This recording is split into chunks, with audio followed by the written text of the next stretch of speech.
दूसरा प्रश्न है, क्या कहता है इसमें देखिए। आपका दूसरा प्रश्न है संख्या 2, ठीक है। दिए गए चित्र में दूसरा नंबर आपका प्रश्न है, दिए गए चित्र में tan p और cot r का मान आपको निर्धारित करना है, ठीक है। देखिए इसमें सबसे पहले आपका एक त्रिभुज बना हुआ था, ठीक है, वो प्रश्न में आपका छूट गया है। हम त्रिभुज का निर्माण कर देते हैं। ये आपका हो गया समकोण त्रिभुज, ठीक है, ये आपका हो गया समकोण त्रिभुज। इसमें देखिए आपका यहाँ पे आर ये था आपका, और यहाँ पे आपका क्यू समकोण है, ठीक है। उसके बाद ये आपका पी है, ये आपका प्रश्न में छूट गया। इसमें आपका 12 सेंटीमीटर लंब दे रखा था, ठीक है।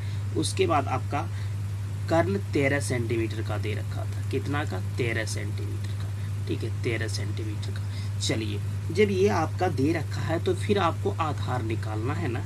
क्या करना है? आधार निकालना है, ठीक है। तो आपको देखिए यहाँ पे सबसे पहले चूंकि दिया गया है कि, ठीक है, चूंकि दिया गया है कि, देखिए क्या दिया है मेरे बच्चों, चूंकि दिया गया है कि समकोण त्रिभुज, ठीक है, समकोण त्रिभुज। देखिए आपका क्या है, समकोण त्रिभुज हो गया आपका पी क्यू आर में, ठीक है, पी क्यू आर में कोण जो है कि क्यू इसके बराबर आपका 90 डिग्री है। ये क्या है? आपका समकोण है। यहाँ पे आप लिख भी सकते हो कि ये हमारा क्या है?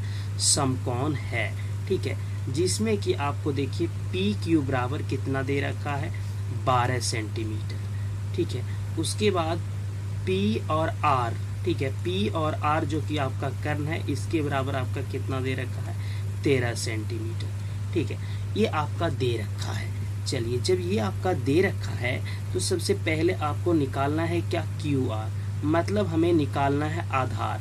तो रूट के अंदर हम क्या करेंगे? कर्ण स्क्वायर, मतलब पी आर पे स्क्वायर, उसके बाद माइनस आधार स्क्वायर, मतलब पी क्यू के ऊपर स्क्वायर, ठीक है। तो देखिए इसमें आपको हो गया, ये आपका 13 पे स्क्वायर कर लेना है, अब माइनस आपको 12 पर स्क्वायर कर लेना है, बाकी यहाँ पे आपका क्या हो जाएगा? तो रूट हो जाएगा, ठीक है। उसके बाद देखिए आपका क्यू आर बराबर कितना हो गया? क्यू आर बराबर हो गया आपका 13 गुना 13 169 हो गया, और 12 गुना 12 आपका 144 हो गया। यहाँ पे आपका रूट हो जाएगा, ठीक है। 13 अगर माइनस कर ले तो 169 में आप 144 तो हो जाता है आपका 25, ठीक है, और 25 का वर्गमूल होता है आपका 5, ठीक है। ये 25 का वर्गमूल कितना होता है? आपका 5 होता है, यानी आधार आपका क्या सेंटीमीटर का आ गया? 5 सेंटीमीटर का आ गया।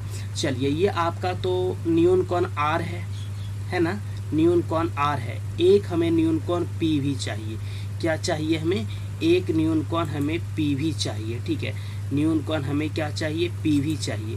तो इसीलिए ना कहते हैं, देखिए इसमें आपको कह क्या रहा है? इसमें आपको कह रहा है कि न्यून कोण tan p और cot r का मान चाहिए, ठीक है।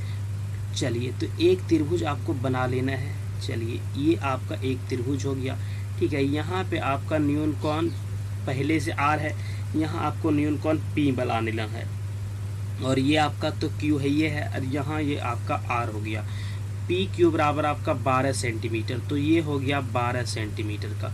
क्यू आर बराबर 5 सेंटीमीटर, तो ये हो गया आपका 5 सेंटीमीटर। पी आर आपका 13 निकला है, यानी ये आपका कर्ण 13 निकला है, ठीक है। चलिए, अब हमें मान निकालना है। देखिए यहाँ पे प्रश्न क्या कहता है? प्रश्न कहता है tan p अब माइनस कितना? cot r, इसी का मान चाहिए, ठीक है।